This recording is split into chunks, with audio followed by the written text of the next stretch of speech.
चलें जी, बिस्मिल्लाहिर्रहमानिर्रहीम। सो बेटा, अब जो हमारा सेकंड सेक्शन में जो हमारा टॉपिक है वो है कंप्यूटर प्रोग्राम्स। ठीक है बच्चों, मैंने आपको लास्ट क्लास में भी बताया था कि ये जो प्रोग्राम्स होते हैं ना, एक प्रोग्राम जो है वो होता है आपका सेट ऑफ इंस्ट्रक्शन।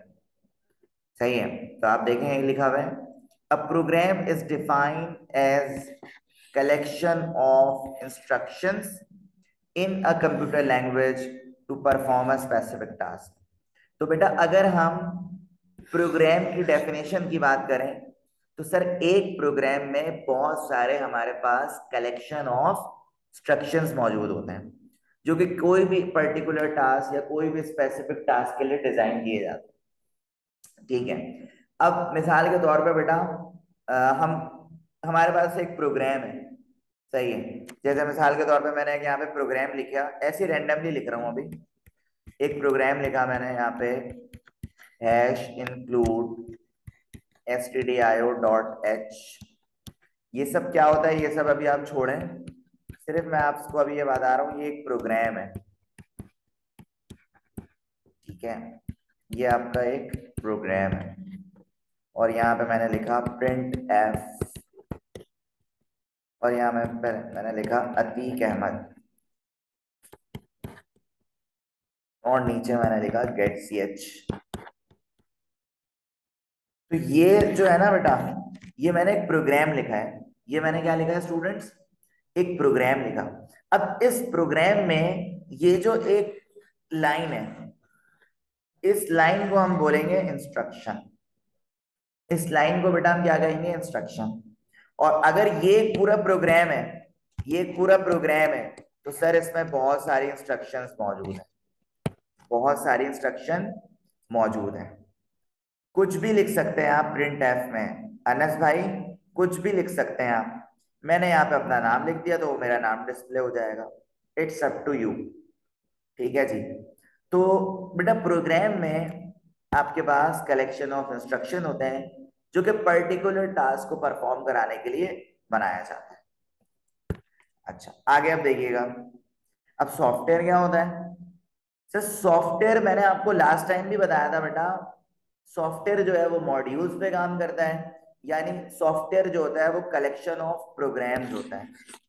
सॉफ्टवेयर क्या होता है? कलेक्शन ऑफ प्रोग्राम्स होता है जिसका कोई डेफिनेट पर्पस होता है। जैसे हमारे पास एक सॉफ्टवेयर है व्हाट्सएप, हमारे पास एक चैट एप्लीकेशन है व्हाट्सएप। अब व्हाट्सएप का एक डेफिनेट पर्पस है चैट करवाना, लोगों को चैट करवाना, एक दूसरे से कम्युनिकेट करवाने के लिए हम व्हाट्सएप का इस्तेमाल करते हैं। तो बेटा याद रखिएगा, सॉफ्टवेयर जो होता है वो सेट ऑफ प्रोग्राम होता है, और आपका प्रोग्राम जो है स्टूडेंट्स को क्या होता है? सेट ऑफ इंस्ट्रक्शंस होता है। इस चीज को आपने याद रखना है। ठीक है जी। अच्छा, एक्सप्लेनेशन में कुछ मजीद पॉइंट्स हैं, ये वो भी देखना है। The software is a computer program which is built using some computer language. बिल्कुल सही बात है। सॉफ्टवेयर जो होता है स्टूडेंट, वो एक तरह का कंप्यूटर प्रोग्राम होता है बेसिकली, जो कि डिफरेंट कंप्यूटर लैंग्वेज को यूटिलाइज करके बनाया जा सकता है, या एक लैंग्वेज को यूज करके भी आप सॉफ्टवेयर जो है वो बना सकते हैं। और वही बात रिपीट हुई, it is a collection of programs where works integrated. Software जो है वो बेसिकली बहुत सारे प्रोग्राम्स का मजमुआ है, कलेक्शन ऑफ प्रोग्राम्स है जो आपस में इंटीग्रेट होकर काम करते हैं।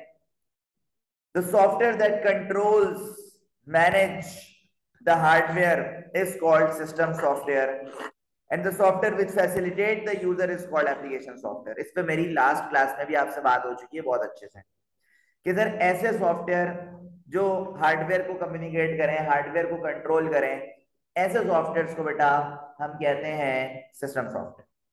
और सर ऐसे सॉफ्टवेयर जो यूजर्स को फैसिलिटेट करें, यूजर्स की रिक्वायरमेंट को फुलफिल करें, तो बेटा ऐसे सॉफ्टवेयर को हम कहते हैं एप्लीकेशन सॉफ्टवेयर। ठीक है, ये बात मेरी आपसे हो चुकी है। अब सॉफ्टवेयर की एग्जांपल में बेटा कोई भी आ सकता है, बहुत सारी एग्जांपल हो सकती हैं। जैसे यहाँ पे कुछ एग्जांपल लिखी हुई है, MS Word, MS Excel, typing master, operating system है, और एक्सेट्रा। बच्चों कुछ भी आ सकता है, आपका सोशल मीडिया एप्लीकेशन आ सकता है, आपका गेम आ सकता है, आपका कोई वेब ऐप आ सकता है, कुछ भी आ सकता है सॉफ्टवेयर की एग्जांपल। तो ये तो खैर एक छोटा सा टॉपिक था जिसमें हमने सॉफ्टवेयर और प्रोग्राम्स के बारे में देखा। अब बेटा जी हमारे पास जो टॉपिक है उस टॉपिक का नाम है historical background of C language. बच्चों सी लैंग्वेज का कुछ हमारे पास हिस्टोरिकल बैकग्राउंड है और उस हिस्टोरिकल बैकग्राउंड को जरा हम समझते हैं, जरा हम देखते हैं कि सी लैंग्वेज कब बनी, किसने बनाई, सी से पहले भी क्या कोई लैंग्वेज थी या नहीं। तो ये सारी इंफॉर्मेशन जो है वो इंशाल्लाह इस लेक्चर में गैदर करेंगे बेटा। चलें देखें जरा, जरा पहले देखें।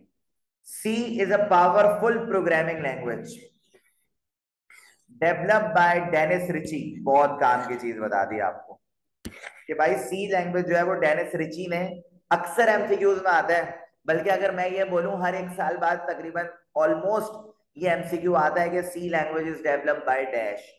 तो बेटा सी लैंग्वेज को इन्वेंट करा, डेवलप करा किसने? डेनिस रिची ने at AT&T Bell laboratories of USA in 1972। याद रखना, नेम ऑफ इन्वेंटर,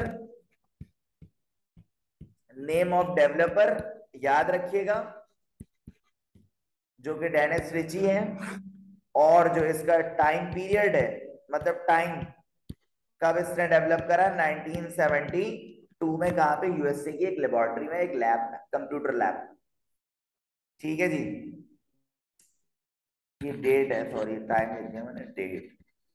अच्छा जी, अब आगे जरा इसके बारे में कुछ पढ़ते हैं। हिस्टोरिकल बैकग्राउंड में जरा देखिएगा, बहुत ध्यान से देखिएगा। In the early ages of computer programming there used to be special purpose programming language. जब कंप्यूटर प्रोग्रामिंग का शुरू का दौर हुआ स्टूडेंट्स, तब जो है वो इसको हमने स्पेशल पर्पस प्रोग्रामिंग लैंग्वेज के तौर पे भी इस्तेमाल करा। अब मिसाल के तौर पे आपके पास एक लैंग्वेज है कोबोल, जिसकी एब्रीविएशन आपको यहाँ नजर आ रही है, common business oriented language, which was being used to develop business application.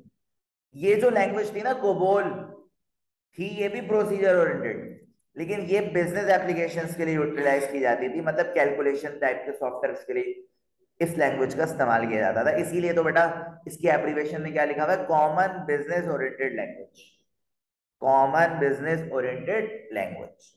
इसी तरह एक और एप्लीकेशन फोर्ट्रान, जिसकी एब्रीविएशन आपको यहाँ नजर आ रही है, formula translation, was being to solve mathematical and technical problems। Mathematics के लिए यूज किया गया और उसको टेक्निकल प्रॉब्लम्स के लिए यूटिलाइज किया गया, किसको? फोर्ट्रान को।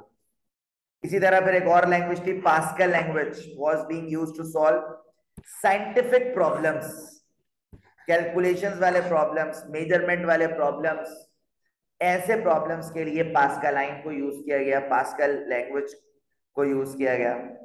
So there was a need of such kind of language which can be used in any kind of programming as general purpose language।